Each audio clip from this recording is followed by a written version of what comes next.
Nagsimula ang movie nang ipakita ang isang sikat na si Chef Paul at siya ang leader ng isang culinary industry team na tinatawag na Hunger. Kagaya ng pangalan ng kanilang team ay gusto ni Chef Paul na palaging nagugutom ang kanyang mga customer sa mga inihahain ng kanilang Hunger team, kaya naman matakaw na kinakain ng mga mayayamang nag-iimbite sa kanya dahil sa napakamahal at bihirang mga pagkain na kanilang iniluluto. Pagkatapos ay ipinakita naman ang isang karinderya na pagmamay-ari ng isang pamilya na nagtitinda ng mga stir-fried noodles. Ang karinderyang ito ay may mga recipe na minanapa sa kanilang mga ninuno at pinapatakbo naman ito ngayon ng isang babae na ang pangalan ay Ewi. Ilang sandali ay binigyan siya ni Tony ng business card upang ayain ito na magtrabaho sa kanilang, ngunit hindi naman alam ni Ewi ang tungkol sa Hunger kaya't sinabi niya ito sa kanyang mga kaibigan. Nagulat ang mga ito dahil naisip nila na isa itong magandang pagkakataon para kay Ewi upang mas mahasa pa siya sa kanyang pagluluto at maging isang sikat na chef katulad ni Chef Paul, dahil si Chef Paul ay isa talagang number 1 chef sa Thailand at palagi itong nai-invite ng mga VIP dahil gusto nilang tikman ang mga niluluto nito,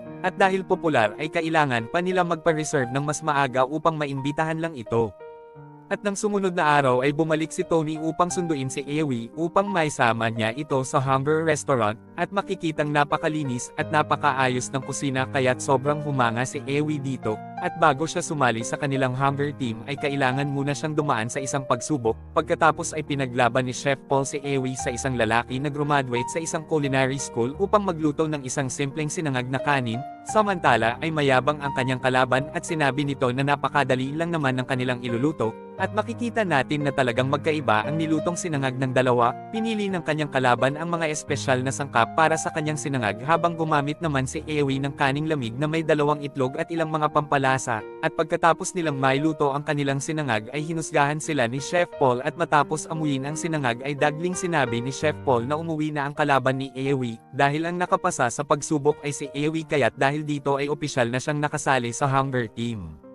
Pagkatapos ay pinagpalit na siya ni Chef Paul ng uniform ng Hunger Team at ilang sandali ay ipinakilala na siya ni Tone sa miyembro ng Hunger Team na may kanya-kanyang mga gawain. Pagkatapos ay sinabi sa kanila ni Chef Paul na malapit na silang makatanggap ng isang imbitasyon para sa kaarawan ng isang mataas na opisyal, at nagplano sila na maghain ng pagkain na may karne at dugo at syempre kailangan ito ng mataas na kalidad ng laman. Pagkatapos ay sinabi ni Chef Paul na si Ewi ang in charge dito. Sinabi din niya na kailangang hiwain ng napakanipis ang karne at lutuin ito ng well done, at pagkatapos ay inutusan niya si Ewi na hiwain na nito ang karne, ngunit hindi pa nakakapagluto si Ewi ng mga mamahaling mga sangkap kaya't nahirapan siyang hiwain ito. Nagkamali siya ng ilang beses kaya't sinigawan din siya ng ilang ulit ni Chef Paul. Muli siyang sinubukan nito na iluto ang Wagyu beef, ngunit paulit-ulit na naman siyang nagkamali dahil kailangan talagang eksakto niyang sundin ang gustong mangyari ni Chef Paul, kaya't sinabi ng chef sa kanya na magsanay lang siya ng magsanay, at kung susuko na siya at uuwi bukas ng umaga ay mawawalan na siya ng pagkakataon na maging isang espesyal na tao.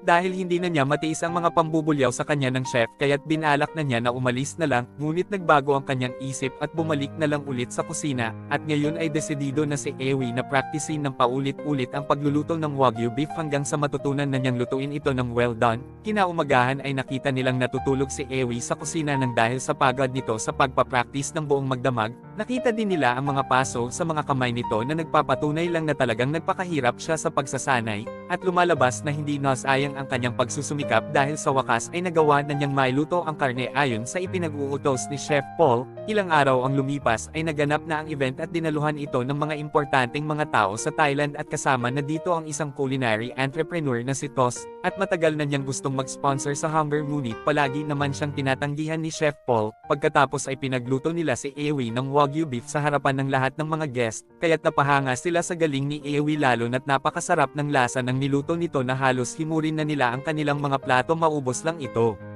Dahil sa paghanga sa sobrang galing ni Ewi ay agad siyang binigyan ni Tos ng business card, at mula noon ay inassign na ng kumpanya si Ewi para samahan si Tony upang makakuha sila ng pinakamahusay na mga sangkap sa pagluluto. Nang sumunod na araw ay naging busy ang lahat para sa isang event, ngunit hindi man lang inassign ni Chef Paul si Ewi ng kahit na anong gagawin. Kaya't tinanong niya ito ngunit inutusan lang siya nito na maghugas ng mga plato, maglampaso at magtapon ng basura, ngunit hindi niya ginawa ito at nagreklamo kaya't sinabi ni Chef Paul na ginagawa ng mga tao dito ang lahat ng kanyang ipinag-uutos, at sinabi din nito na hindi ulit pinuri ka lang ng mga guest ay paimportante ka na sa team. Pagkatapos ay tinest siya nito kung gaano siya kabilis mag-chop at ikinumpara din siya nito sa isa nilang miyembro, matapos mahiwa ang kanyang kamay ay pinatunayan nito na hindi siya karapat-dapat para sa posisyon. Samantala sa bahay ay sinubukang niyang magluto ng steak ngunit nang matikman ito ng kanyang pamilya ay hindi nila nasarapan ito at mas gusto pa nila ang stir-fried noodles na niluto ng kanilang ama.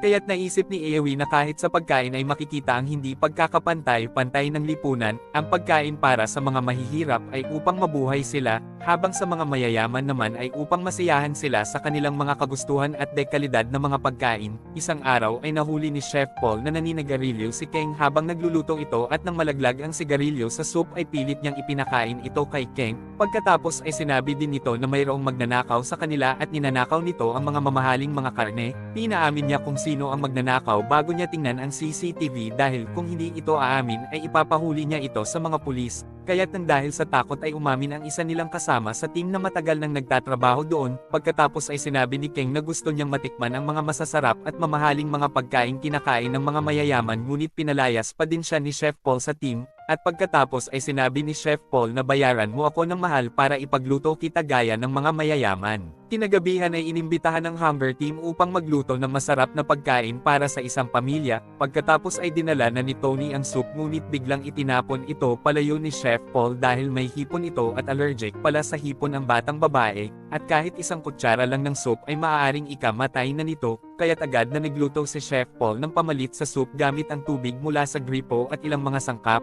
Kaya't dahil doon ay nakaramdam si Ewi na parang may kakaiba sa pag-uugali ni Chef Paul, at pagkatapos ay pinagalitan silang lahat ni Chef Paul dahil nalaman nito na ang naglagay ng hipon ay ang chef assistant na si Dang. Dahil sa sobrang pamamahiyan niya ay bigla siyang sinaksak ni Dang ng kutsilyo sa kanyang tagiliran kaya't na-confine si Chef Paul sa ospital. Pagkatapos ay dinalan siya ni Ewi ng stir-fried noodles dahil ayaw niya ng pagkain na mula sa ospital. Pagkatapos ay ikinwento niya kung bakit siya naging isang chef, at nagsimula ito noong magtrabaho bilang katulong ang kanyang ina sa bahay ng isang mayamang lalaki. At ng araw na iyon ay nakita niyang kumakain ng pagkain tinatawag na caviar ang mayamang pamilya dahil gusto niyang matikman ito kaya't ninakaw niya ang maliit na garapon ng caviar na nakalagay sa ref. Ngunit nahuli siya ng anak na lalaki at sinigawan siya nito at pinagsabihan siyang magnanakaw. Pagkatapos ay nabitawan niya ang garapon ng caviar kaya't nabasag ito sa sahig. Galit na galit ang mayamang ina ng bata sa kanyang ina at hindi ito pinasweldo ng ilang buwan. Habang nililinis ang tumapong caviar sa sahig ay tinikman pa din ni Chef Paul ito at nalaman niya na hindi pala ito masarap, kaya't naging determinado siya na maging isang chef para magmakaawa sa kanya ang mga mayayaman upang matikman lang ang kanyang mga niluluto. At pagka-uwi ay nalaman ni Ewi nang dahil sa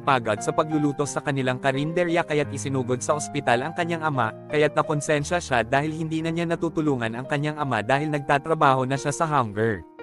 At sa ospital ay napanood niya ang isang balita tungkol sa isang pamilya na nagpakamatay ng dahil sa mga pagkakautang at ito ang pamilya na nag-invite sa kanila, kaya't naguluhan si Ewi dahil kung ang problema ng mga ito ay tungkol sa mga pagkakautang bakit kinuha pa sila nito, dahil pwede naman nilang gamitin ang pera upang ipambayad sa kanilang mga utang. At iyon ang lakas ng impluwensya ni Chef Paul sa mundo ng culinary kaya't gagawin ng mga tao ang lahat upang masubukan at matikman lang ang kanyang mga iniluluto. Mas lalong lumala ang pagsususpecha ni Ewi kay Chef Paul dahil hindi man lang ito nag-alinlangan na magluto ng isang hornbill, kahit na alam nito na protektado ng batas ang mga specie ng ibon dahil hindi na nila makayanan ang mga pinaggagawa ng chef kaya't nagdesisyon na sila ni Tony na umalis na sa Hunger. Pagkatapos umalis sa Hunger ay kailangang maghanap ni Ewi ng mapagkakakitaan dahil kailangan niyang magbayad sa hospital bills ng kanyang tatay.